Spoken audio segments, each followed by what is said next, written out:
Je vous écoute. Merci, Laurent. Ouais, moi j'appelle plus pour les personnes qui nous gouvernent.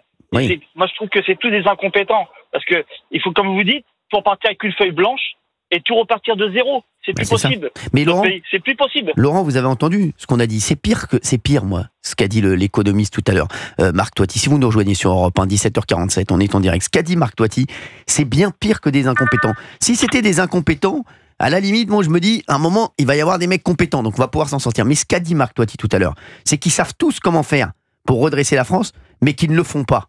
C'est ça qui est fou. Mais c'est ça qui me rend fou, Laurent. Manque de courage. Bah oui, manque de courage. Et pourquoi ? Bien sûr.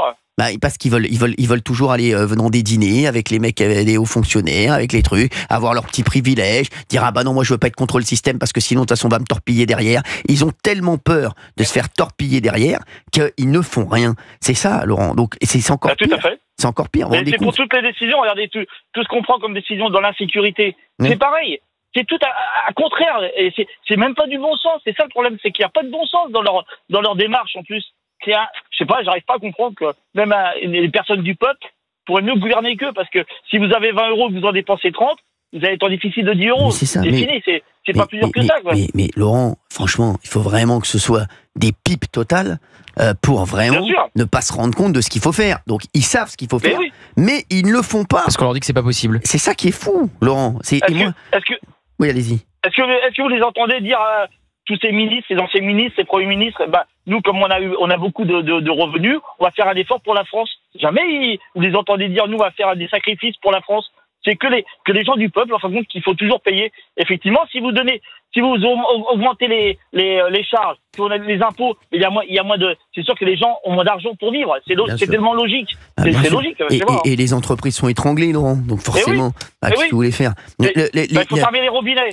Il faut fermer tous les robinets déjà de tous les. Est-ce que c'est normal que les gens qui travaillent gagnent moins que les gens qui fassent rien? Exactement. Bravo. Moi, je suis à bout. Mais c'est ça. Quand j'entends ça. Mais c'est pour ça. Le mec se dit, mais moi, je vais pas aller travailler. On en parlait la dernière fois dans l'émission. Tous les petits boulots. Et on dit non, il faut de la main d'œuvre de l'étranger. Pourquoi? Parce qu'ils disent bah oui, mais les mecs ils veulent pas y aller. Ils disent moi je regagne plus d'argent à rester chez moi que d'aller me faire chier, à aller faire un travail pénible. Lâcher la grappe des actifs. Lâcher la grappe des actifs. Donc on n'aide pas les gens qui travaillent. On valorise pas le travail en France. On valorise pas le travail. Exactement. On favorise les feignants et les gens qui profitent du système. Voilà. Moi, je fermerai tous les robinets. C'est fini. Il n'y a plus un rond. Mais Laurent, moi je suis d'accord avec vous à fond. Mais le problème qu'il y a, Laurent, c'est qu'aujourd'hui, il n'y en a pas un qui a le courage de le faire. Parce qu'ils sont tenus, ils sont tous tenus, ils se tiennent tous entre eux, et forcément, ils peuvent pas bouger. Ils peuvent pas bouger. Ils mangent tous dans la même gamelle. Ils mangent tous dans la même gamelle. Et au bout du compte, ils mangent tous ensemble. Ils s'engueulent et le soir, ils mangent tous ensemble. Mais exactement. Vous croyez quoi? Moi, je les ai vus sur les plateaux, mon Laurent. Je les ai vus sur les plateaux. Ils sont en train de se foutre sur la gueule sur les plateaux. 5 minutes après, ils sont en train de se faire des bisous et de se dire allez, on se rappelle, on s'appelle dans la semaine, on déjeune ensemble. Je les ai vus. Arrêtez. Faut arrêter de nous prendre pour des cons. Non, mais c'est vrai. Gauthier Lebret, on le sait. Ah oui, arrêtez. Bien sûr, il y a beaucoup de. Mais moi, alors là, à la limite, ça me choque pas. Moi, ce qui me choque le plus, c'est la France Insoumise qui refuse de serrer la main. Oui, c'est ça. Parce que c'est la peste, c'est le choléra. On ne peut pas être d'accord sur les idées, être courtois et être amis.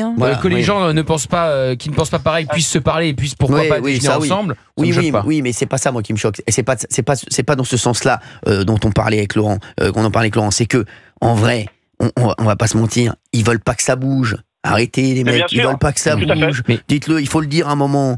Ils ont trop à perdre. Mais bien sûr, ils ont trop à perdre, ils veulent pas que ça bouge, personne ne veut que ça bouge, donc arrêtez. Laurent nous parlait des retraites des anciens premiers ministres. Ça y est, Michel Barnier va alors enfin leur demander un effort, parce qu'il y a un rapport qui est sorti sur le coût faramineux que nous coûtent les anciens premiers ministres. Là, Michel Barnier leur a dit vous allez devoir faire un effort, sans qu'on sache vraiment à quel montant va se fixer cet effort. Et moi, l'effort, je l'aurais vite fait. Moi, je peux vous dire. Donnez-moi le classement. Vous allez être content. Non, mais je l'ai vu le classement. Mais bon, je vais vous dire, voilà, je vais donner 2-3 exemples. Par exemple, Bernard Cazeneuve, il coûte 200 à 1000 euros par an. Il est resté 5 mois, Matignon. Vous vous rendez compte ? 5 mois. Dominique de Villepin, il coûte 200 000 euros par an à la France, alors qu'il prend 200 000 euros par mois pour conseiller les pays du Golfe. Donc, vous vous rendez compte, il prend 200 000 euros par mois, Dominique de Villepin, mais on lui rajoute 200 000 euros par... Non, il prend 200 000 euros par mois. Avec son business à lui. Avec son business avec lui. Et on lui rajoute en plus, on lui rajoute un 13e mois. On est gentil, on lui rajoute un 13e mois à 200 000 euros à Dominique de Villepin que les Français payent. Les mecs, quand je vous dis qu'on marche sur la tête ici, dans ce pays, il faut arrêter 2 minutes. Là, vraiment, c'est n'importe n'importe quoi. Voilà, merci. Les gens sont en train de crever et eux, ils se prennent des 200 000 et des 300 000. Ils sont contents. Allez, mais t'inquiète pas pour les fins du mois, par contre. Non, ils n'ont pas de problème de fin du mois. Bravo à Jean Castex, un car refusé qui prend que 3 000 euros par an. Il n'y a que lui qui est là.